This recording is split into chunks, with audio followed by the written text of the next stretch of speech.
Did you see that shit? MMA podcast. Hosted by mixed martial arts journalist Mike Strauss, aka Strauss21, and Chicago's number one underground comedian, Apollo Taj Mahal.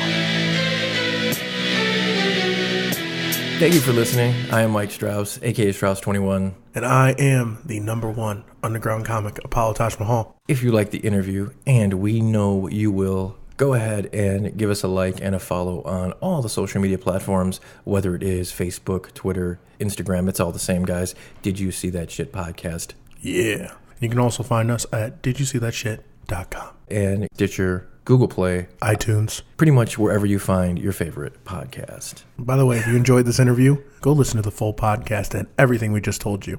.com. I want to welcome Curtis Razor Blaydes. He is fresh off his win against Mark Hunt. He got his wish. He got a quick turnaround in Chicago against Alistair Overeem. What is going on, Curtis?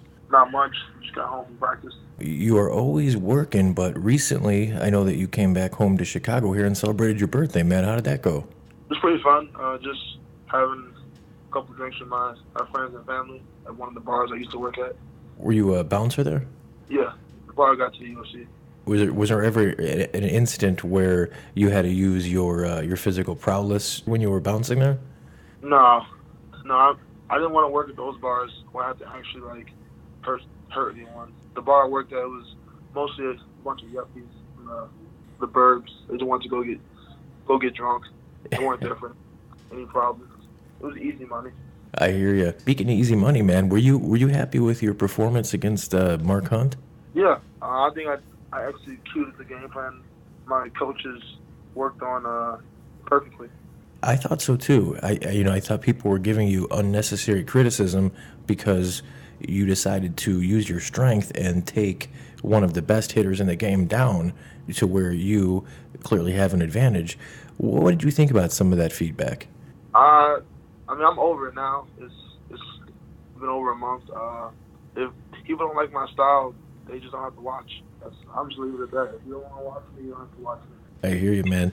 I know that you're still kind of ticked off about the UFC 3. I can't believe they do not have you in the game yet. They just put Dana White in, and you're not in. What's going on with that?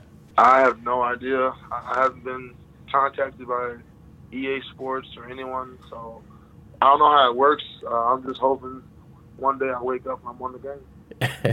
Do you think with an impressive win over Overeem, do you think that is enough to propel you into a title shot next? Yeah, but it doesn't have to be impressive. I just have to win.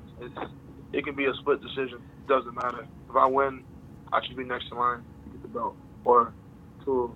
I think so too. There's not many heavyweights that have a case like you. The last time we spoke, it was right before they announced the Mark Hunt fight, and you said at that time, 2 years, you think you'll be challenging for the title. Man, it's looking like your plan is coming together perfectly, my friend.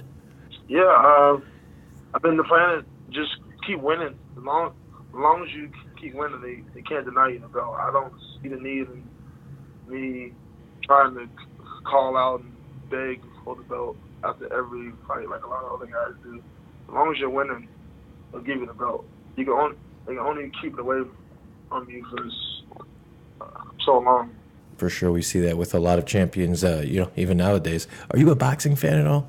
Not really, but I do. I know a couple of the big names. I know the Deontay Wilders, the Anthony Joshuas of the world.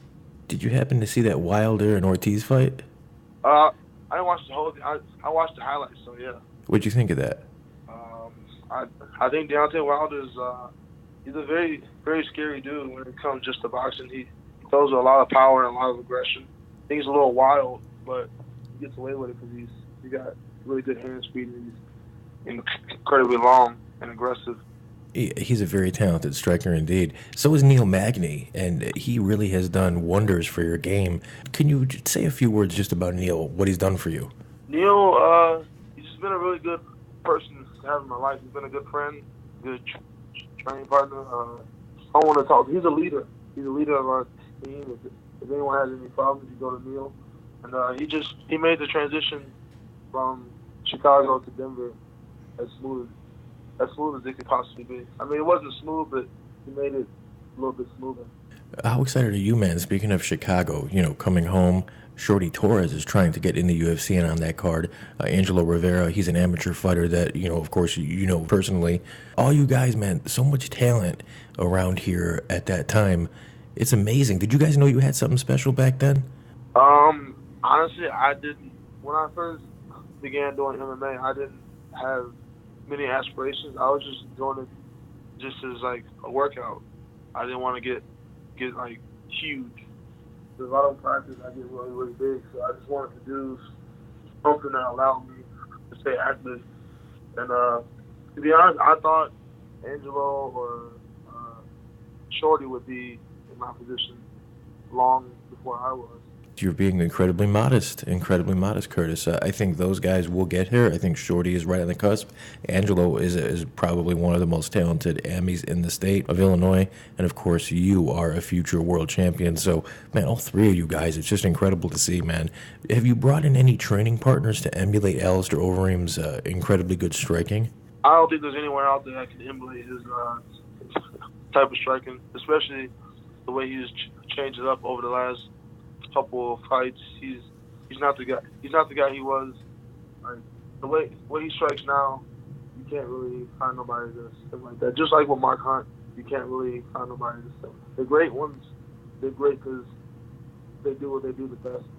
So I'm gonna do what I do best.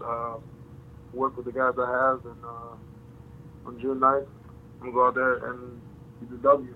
Well, I want to thank you for your time. I think that you're one of the very best in the game right now, and I think you are the very next heavyweight champion of the world, man, and you're from Chicago, so I appreciate your time, Curtis, and best of luck to you. Thank you. I appreciate you having me on the show. Anytime, brother. Take care.